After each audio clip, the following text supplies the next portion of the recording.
আওয়ামী লীগ পরোক্ষভাবে নির্বাচনকে অনেকখানি নিয়ন্ত্রণ করতে যাচ্ছে আওয়ামী লীগ। তার মানে সরকার এখানে অনেকখানি পাজেল লাগছে, দলগুলো অস্থির আছেন, অনেকগুলো বাস্তবে।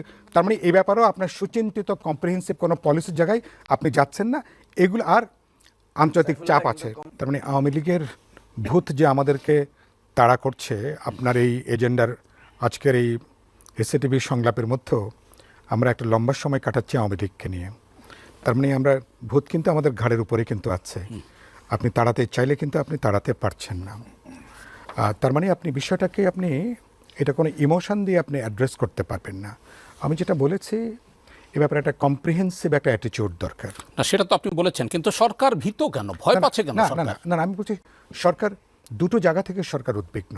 প্রথমে একটা জায়গাতে হচ্ছে যে এ ব্যাপারে সরকারের নীতি কৌশলের মধ্যে আমি কোনো সমন্বয় দেখছি না।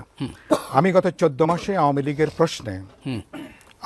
প্রশ্নে আমি দেখছি সরকারের মধ্যে কোনো সমন্বয় জায়গা দেখছি না। এটা বললাম, প্রথমে তারা কোনো দলকে নিষিদ্ধ করবেন না আওয়ামী লীগ প্রশ্নে বললেন, পরে একটা মবের মতন একটা জমায়েতে তারা আবার কার্যক্রম নিষিদ্ধ করলেন।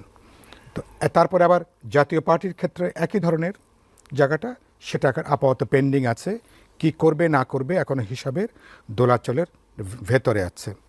আপনি 32 নম্বরে যে ভাঙচুর যেটা হলো, তারপরে যেটাকে গুড়িয়ে দেওয়া হলো, তো এগুলোর ভূত সরকারকে তাড়া করছে না, এগুলোর ভূত তো অনেক মানুষকে তাড়া করছে।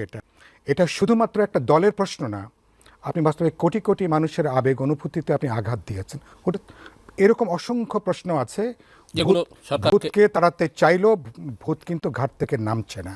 তার মানে আপনার যে অপরিণামদর্শিতা, আপনি আপনার ক্ষমতাকে আপনি একটা জায়গায় রাখার জন্য আপনি অনেকগুলো মব কার্যত আপনি হতে দিয়েছেন, আপনি সংগঠিত করেছেন পরোক্ষভাবে, কেবলমাত্র আপনি আপনার অবস্থানটাকে আপনি টিকিয়ে রাখার জন্য। তার মানে আপনার পজিশনটা নীতিনিষ্ঠ কোনো জায়গাটা না। আপনি এখানে আলোচনা করলেন কত লোককে আপনি গ্রেপ্তার করেছেন, এর তো 10 গুণ 20 গুণ 50 গুণ 100 গুণ মানুষ গ্রেপ্তার হওয়ার পার্ট ছিল।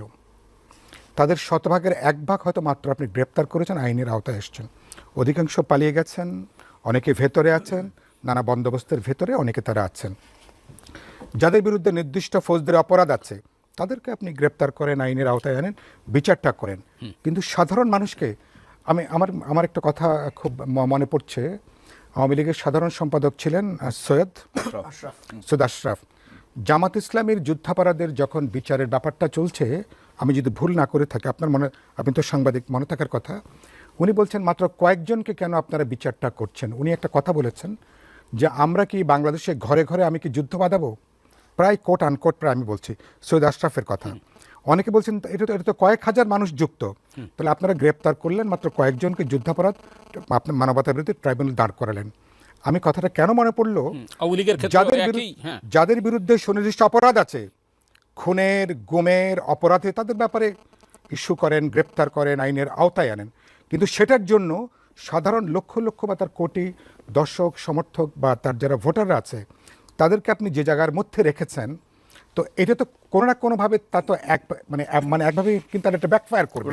তাদের জন্য ডেমোক্রেটিক স্পেসটা কি, সেই স্পেসটা কি, যে সরকার যে বললাম 10, 20, 30 বছর যারা সামনে তাকাতে চায়, সেই সরকারকে এই প্রশ্ন আনএড্রেস, আপনি হয়তো একটা ইলেকশন করবো আওয়ামী লীগ ছাড়া, আওয়ামী লীগ ইলেকশনে না ধরেন, নৌকা মার্কা ইলেকশনে নাই, আওয়ামী লীগ ইলেকশনের মধ্যে ধরেন নাই, পরোক্ষভাবে বহু জায়গাতে আওয়ামী লীগ ভোটের জয় পরাজয়, আওয়ামী লীগের নোকামার্কার ভোট কিন্তু জয় পরাজয় নির্ধারক ভূমিকা পালন করে। এখন রাজনীতিটা চলছে আওয়ামী লীগের প্রশ্নে, আওয়ামী লীগের ভোটগুলো কোথায় কিভাবে যাবে এই প্রশ্ন নিয়ে। একেবারে এটাও তো সরাস কথাটা বলবেন না, কিন্তু এটাই হলো বাস্তবতা।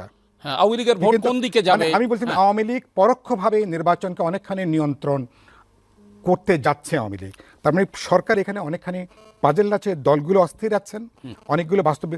তার মানে এই ব্যাপারেও আপনার সুচিন্তিত কম্প্রিহেন্সিভ কোনো পলিসির জায়গায় আছেন না, এগুলো আর আন্তর্জাতিক চাপ আছে।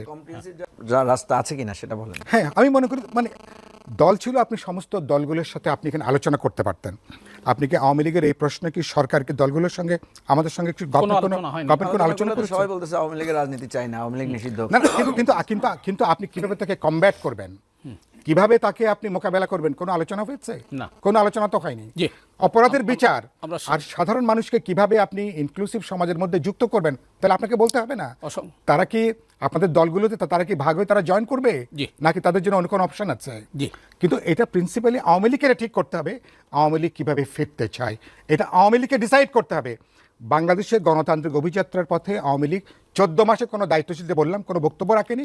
আওয়ামী লীগ কীভাবে ফিরতে চায়? সরকার মতন সরকার, রাজনৈতিক দল, নির্বাচন কমিশন এবং ফাইনালি ভোটার এবং জনগণ, এদের সবাইকে আস্থার মধ্যে আপনি কিভাবে নেবেন, এই দূরদর্শিতা, এই যে কর্মকুশলতা, এটা মনে করি সবচেয়ে গুরুত্বপূর্ণ। সরকারের পলিটিক্যাল উইজডম, সরকার যদি ডিসাইসিভ থাকেন যে আমি একটা নিরপেক্ষ, অবাধ, বিশ্বাসযোগ্য, প্রতিদ্বন্দ্বিতাপূর্ণ নির্বাচন করব, আমি মনে করি তাহলে অনেকগুলো হার্ডেল কিন্তু অতিক্রম করা সম্ভব। যেটুকু সময় আছে ল এনফোর্সিং এজেন্সিকে পেশাগত দায়িত্বের মধ্যে আপনি আনতে পারেন। এই অক্টোবর মাসে আমাদের মধ্যে রাজনৈতিক বিভিন্ন প্রশ্নে যে মতদ্বৈততা আছে, আমি আশা করি 15ই অক্টোবর এর মধ্যে অনেকগুলো প্রশ্ন হয়তো আমরা রিজলভ করে একটা জায়গায় আমরা আসতে পারবো। আর রাজনৈতিক দলগুলোর মাঠের যে কথা, সবসময় এগুলো তাদের মনের কথা না, এগুলো নানা রাজনৈতিক ক্যাম্পেইন অবস্থানের জন্য কথাটা বলতে হয়। ফাইনালি আমাদের নির্বাচন, আমরা এবার খুব একটা প্রধান উপদেষ্টার ইতিহাসে সেরা নির্বাচন করা যাবে কিনা আমি নিশ্চিত না, কিন্তু আমরা একটা গ্রহণযোগ্য, একটা প্রতিদ্বন্দ্বিতাপূর্ণ নির্বাচন করে বাংলাদেশ যেন গণতান্ত্রিক অভিযাত্রার পথে হাঁটতে পারে, এটাই আমাদের সবার চাওয়া। এবং সেদিক থেকে সরকারকে সবার সহযোগিতাটাকে কিভাবে নেওয়া লাগে এটা বুঝতে পারা খুব গুরুত্বপূর্ণ। সরকারের ডিসি সাহেব, এসপি সাহেব, থানার দারোগার কাছে উনি কি মেসেজ দিচ্ছেন ফাইনালি, যে ওনাদের কোনো ডেফিনিট কোনো পলিটিক্যাল চয়েস নাই, ওনারা একটা অবাধ নির্বাচন চান, এই বার্তাটা যাওয়াটা দিন শেষে অত্যন্ত গুরুত্বপূর্ণ। আমি বিশ্বাস করি ফেব্রুয়ারিতে নির্বাচনের মধ্য দিয়ে আমরা একটা ভালো যাত্রায় হয়তো আমরা পার হব।